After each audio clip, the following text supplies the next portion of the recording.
Halo, Assalamualaikum. Selamat datang kembali di channel Mbok Din. Di video kali ini, aku akan share ke kalian resep puff pastry dengan isian rogut dan juga isian untuk apple pie. Resepnya itu mudah, anti gagal pastinya, dan juga enak. Langsung aja yuk, kita simak videonya, tonton sampai habis. Audio Jungle.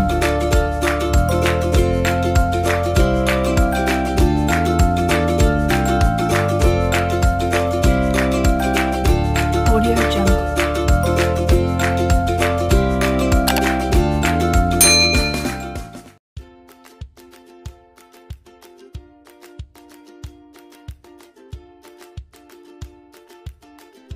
Ini dia bahan-bahan untuk membuat isian apelnya. Pastinya ada apel, ini aku pakai 2 buah, kemudian aku potong kecil-kecil seperti ini. Selanjutnya ada 1,5 sendok makan lemon juice, 1 sendok teh kayu manis bubuk, kemudian 35 gram gula pasir, yang terakhir ada 25 gram gula palem. Langkah membuatnya, yang pertama, kita siapkan dulu wajan, kemudian masukkan gula pasir, gula palem, kayu manis bubuk, dan juga lemon juice-nya. Setelah itu kita masak, sambil terus diaduk hingga gulanya larut dan juga mendidih. Setelah mendidih, masukkan apelnya, aduk rata, kemudian masak terus dengan api yang sedang sampai kuahnya itu habis dan juga apelnya itu layu. Kita tutup ya. Nah, ini dia hasilnya. Sudah layu dan kuahnya juga sudah membentuk karamel. Selanjutnya tinggal kita dinginkan.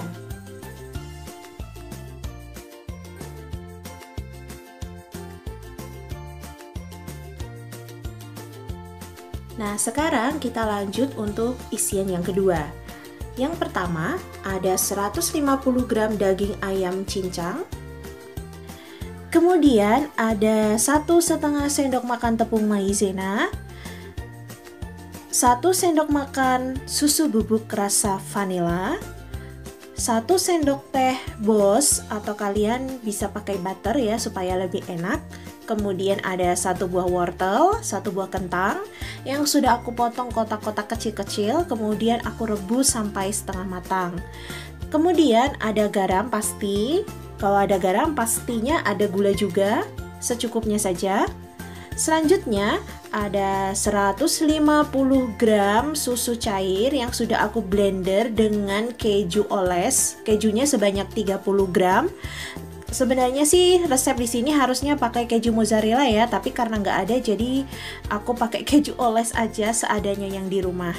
Dan untuk bumbu-bumbunya di sini ada setengah bawang bombay cincang, kemudian 3 siung bawang putih cincang, sedikit pala yang udah aku parut, kemudian 1 sendok teh lada bubuk, dan ini ada 2 batang seledri yang sudah aku cincang halus. Cara membuatnya, kita panaskan dulu minyak goreng, kemudian kita tumis bawang bombaynya. Kita aduk sampai dia layu aja. Nah, setelah layu, kita tambahkan bawang putihnya dan juga pala dan juga lada bubuk. Kita tumis lagi sampai dia itu benar-benar tanak dan juga harum.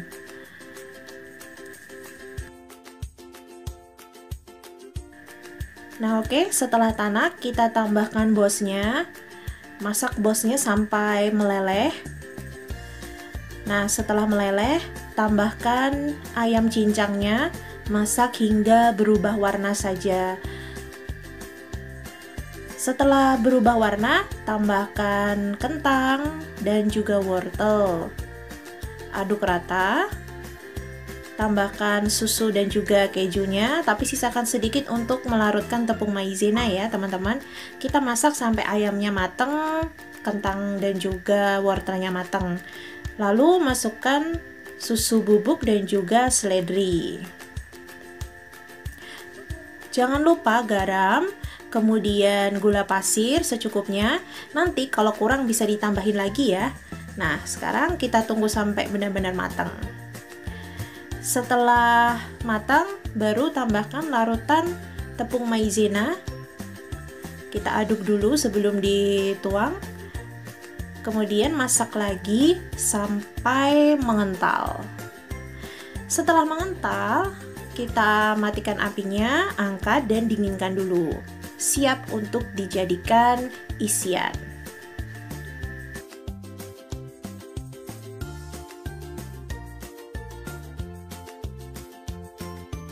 Nah, selanjutnya kita akan membuat puff pastry-nya. Ini dia bahan-bahan untuk membuat puff pastry-nya.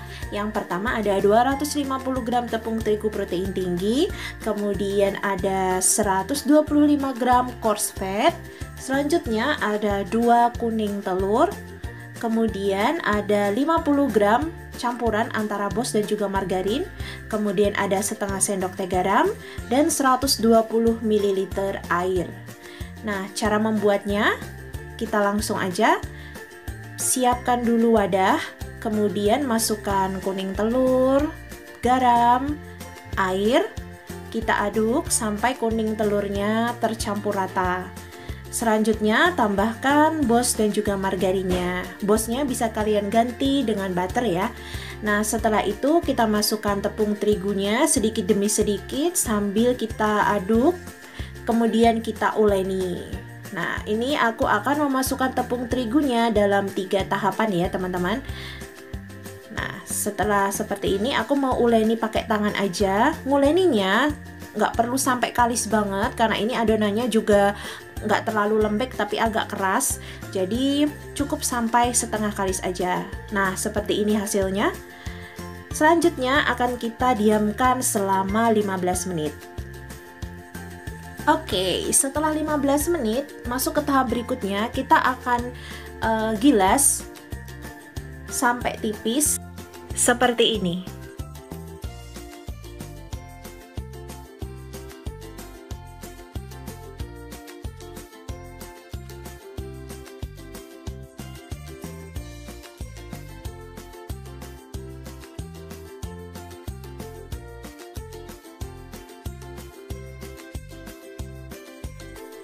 Setelah digilas, kita bagi coarse fat-nya menjadi 4. Nah, satu bagian yang pertama kita oleskan ke permukaan kulitnya sampai rata.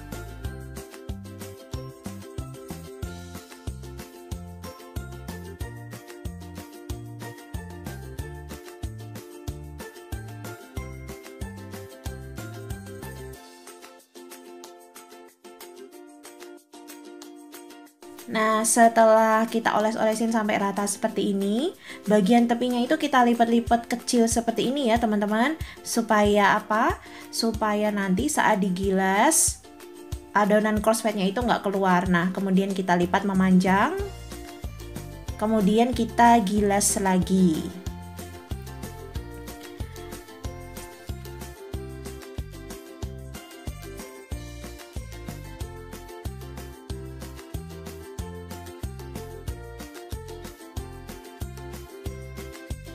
Selanjutnya kita ambil satu bagian lagi coarse fat, kemudian kita olesin lagi. Caranya sama, diolesin sampai rata di permukaannya ya, seperti ini.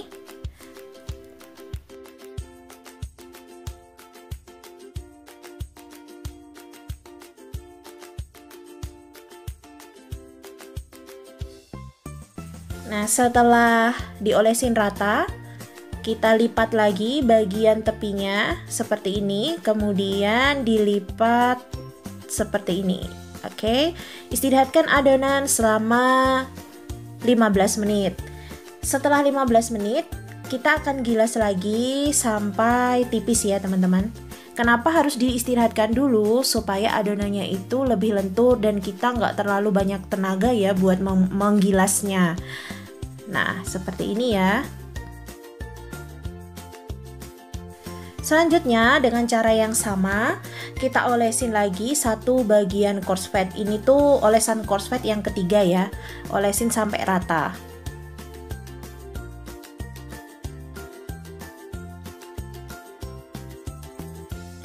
Setelah itu, dengan cara yang sama, kita lipat bagian tepinya. Kemudian kita lipat lagi seperti ini.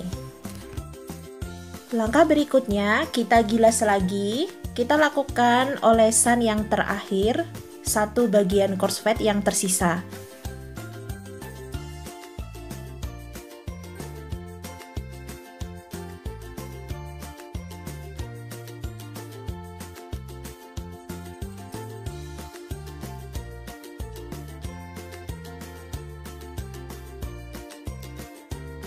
Selanjutnya ini adalah olesan korslet yang terakhir. Caranya sama, tinggal kita oles permukaannya secara merata. Kemudian bagian tepi-tepinya ini kita lipat-lipat lagi dengan lipatan kecil seperti ini ya. Setelah itu baru dilipat dengan lipatan besar. Kemudian kita diamkan adonannya selama 30 menit dan bungkus dengan plastik wrap. Setelah 30 menit, kita buka plastik wrapnya dan adonannya itu jadi sangat lentur teman-teman. Selanjutnya tinggal kita gilas sesuai dengan ketebalan yang kita inginkan.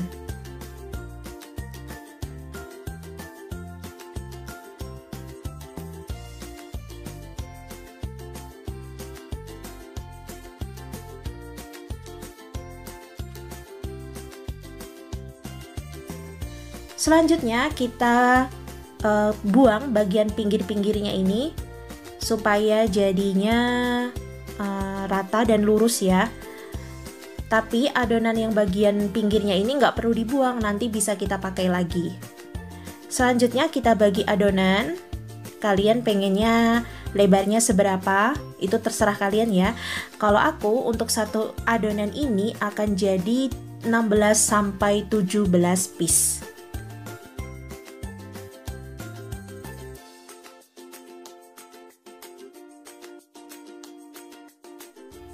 Lanjut ke tahap pengisian ya. Kita ambil satu buah adonan, kemudian kita gilas sampai tipis. Masukkan isiannya, lalu olesin bagian tepinya ini dengan putih telur, kemudian lipat. Jangan lupa ditekan-tekan supaya lebih lengket. Seperti ini. Nah, setelah itu kita taruh di atas loyang. Lakukan hingga semua adonannya habis. Ini isian yang pertama, aku mengisinya dengan rogut ayamnya ya.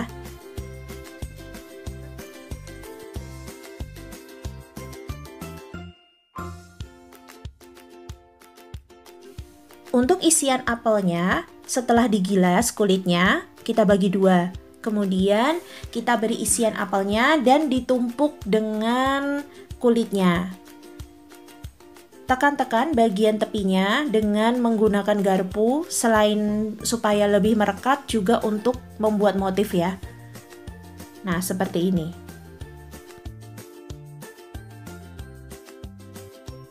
Nah, setelah semuanya kulitnya diisi, lanjut ke tahap berikutnya yaitu mengolesi permukaannya dengan bahan olesan yaitu dengan kuning telur. Setelah diolesin semuanya, baru akan kita oven. Hari ini adalah hari oven tangkring in action. Untuk suhunya, aku benar-benar nggak tahu, hanya memakai ilmu kira-kira. Karena selain ovennya ini juga udah lama banget, udah rusak, pintunya ini juga udah nggak bisa tertutup rapat, jadi suhunya itu nggak bisa dipastikan ya. Yang penting kalian harus pakai api sedang dan sedikit cenderung ke api besar. Nah, kita oven lamanya itu ya pakai kira-kira juga, ini sekitar 30 sampai 40 menit ya lamanya. Nah, itu dia. Ini udah 15 menit dia udah mulai keluar layernya. Nah, seperti apa jadinya? Tada, ini dia setelah 40 menit di oven. Waduh, cantik banget keluar layernya dan rasanya pasti enak. Ini benar-benar cocok untuk ide jualan. Nah, teman-teman, sampai di sini dulu ya videoku kali ini. Sampai ketemu lagi di video-video selanjutnya. Wassalamualaikum warahmatullahi wabarakatuh. Bye-bye.